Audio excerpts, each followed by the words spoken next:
thanks everyone for being here. My name is Casey Youngflesh. I'm a postdoc at UCLA. I'm going to be talking about our work assessing morphological change in North American birds. So morphology is both a cause and a consequence of how organisms interact with their environment. Studying morphological variation over time and space provides a mechanism by which to better understand how organisms are shaped by their environments. So this variation is apparent across a number of scales, with most studies focusing on differences among species. However, variation is also apparent within species. So in order to understand how morphology varies across space, time, and taxonomy, we use data from a continental scale bird banding project known as MAPS, run by the Institute for Bird Populations. Morphological measurements are collected as part of this project at sites across the continent. So we considered only male birds 3 years or older, leaving us with approximately 170,000 data points across 75 species, 30 years, 42 degrees of latitude, and 4 kilometers of elevation. We use hierarchical Bayesian regression to model these changes, modeling all species jointly here.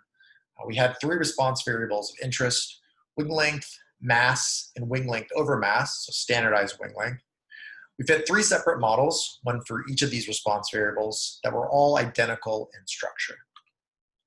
So we model our response variable as a linear function of year, latitude, and elevation.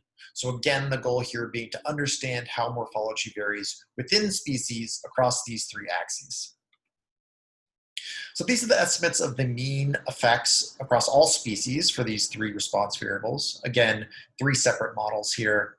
The dots represent posterior medians, thin lines 95% credible intervals, and the dashed lines represent 0 for each model. So one of the main takeaways here is that we do see change over both time and space. So some of these results reflect the impacts of global change. So for instance, shortening wing length over time may be the result of shorter migrations in recent years. Declining mass over time may be the result of increasing temperatures. Other results are linked to macroecological rules that have been proposed. So for instance, Bergmann's rule, that is the idea that larger bodied organisms are found at higher latitudes, is supported by a positive estimate for the latitude effect for mass. Now there may be substantial variation that isn't captured by just a latitudinal gradient. So for this, we can use Gaussian process regression to model these differences in space. So here we model the site mean of a response variable as a function of elevation and some spatial random effect. Now we know that the closer sites tend to be, the more similar their morphology should be. So we can use this model to estimate how that relationship falls off with distance, which is represented by this covariance matrix, in this case estimated using an exponential quadratic kernel.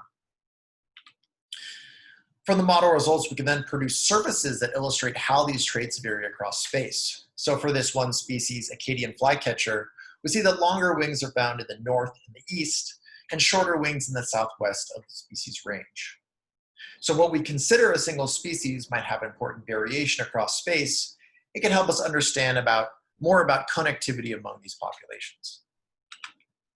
So thanks to IBP and all the folks that collected these data, as well as the high-performance computing facilities at both UCLA and University of Connecticut, all these models were fit in STAN.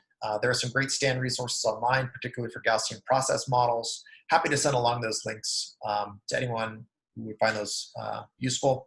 You can catch me in the chat with any questions or feel free to email me. Thanks.